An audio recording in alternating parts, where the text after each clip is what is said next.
You can't get so caught up in believing that the enemy can stop you from doing anything that you want to do in life. You can't think and put into your mind and allow that the enemy can stop you and prove you wrong and put an obstacle in your way that's too big for God to overcome. Know that all things work together for the purpose for those who love God. I woke up this morning and it popped in my mind that the enemy tries so much to stop me, to put me down, to discourage me, to make me want to quit. But everything that the enemy can use to try to stop you can actually be turned around with God to motivate you, to encourage you, to push you through. You can't think that you want to make it here without having to go through some things here. Usually 9 times out of 10, the jump isn't from here to here. The jump is from here to here, and then a little bit more, and then a little bit more. In the book of Romans chapter 8, verse 28, it says it.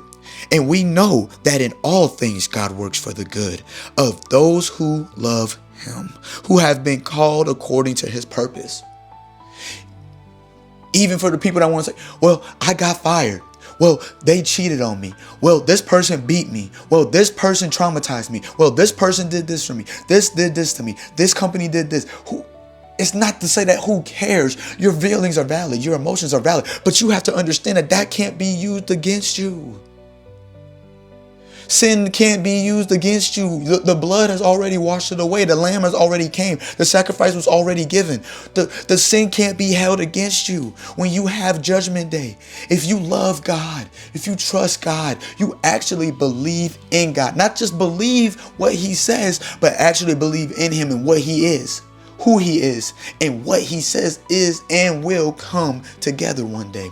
The plans that are in your life, the purpose that is in your life is meant to hold you together. It's meant to bring you forward. It's meant to carry you through. Even now, you might be going through a hard time. You might be having that struggle. You might be going through that traumatic experience. You might be going through things or having to do things that you don't always want to do. But that's what's going to make you different. That's what's going to set you apart. That's what's going to get you to your purpose, to the promised land. Is making that little step, making that step over and over and over again, being consistent and knowing that God can make a way out of no way.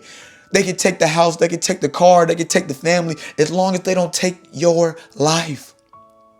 You wake up each and every day and believe that God doesn't have a plan for you, but because you woke up, because you're watching this video, because you are here, healthy, alive, being able to understand what I'm saying, that is a blessing in itself. That's the grace. That's the mercy. That's what it is. We have to see it that it's not about the money. It's not about the fame. It's not about the material. It's not about any of that. It's you coming together and realizing that God is who he says he is. God is the beginning and the end. He is the I am that I am. He is him. There is no other. There is no greater. There is no bigger. It is only him. It is solely him. And if you really believe that in your heart and in your spirit, and you can congregate that together, and you can put that together, and you can get other people with you, or just by yourself, you can move mountains. You can move nations. You can move communities on your own with just your faith, just your hope, even though you know that the sin is with you. You were made in iniquity, right? You were born in it. You weren't made with it. You were made pure. You were made in God's image, but you were born into iniquity. You were born into a situation that nobody asked for. Nobody could think about. Nobody could guess, but you are going through it because you were chosen to do it. You were able to do it. You can do it. You just got to push through. You got to strive. You got to thrive. You got to be able to get through it no matter what it may take. But know that God is with you every step of the way. God's going to give you that strength. God's going to give you whatever you ask of him. Ask of him. Ask of him. You have to ask of him. You don't just pray and just think that he's going to. You have to ask of him, and then you got to work for it. Don't just think that prayer without works. You know what I'm saying? Faith without works is dead. If you just pray and don't work for it, then what is that? If you ask your parents for an allowance and they say you got to do some chores around the house, but you think that just going to school and doing your homework and doing all that, that's what you're supposed to do. That's what you are here for at this moment, at that time. So know that if you just go into work and you think that, well, that's good, that's the best that I can do, that's not the case. You got to do more. You got to do extra. You got to give time, not just for the money, but you got to give your time. You got to give your time. You got to give your effort for free. You don't have to always think that everything costs money. All this stuff that I do, I deserve it. You don't deserve anything. There's no such thing as entitlement in this life. Understand that God gives you grace and mercy every day, a new set.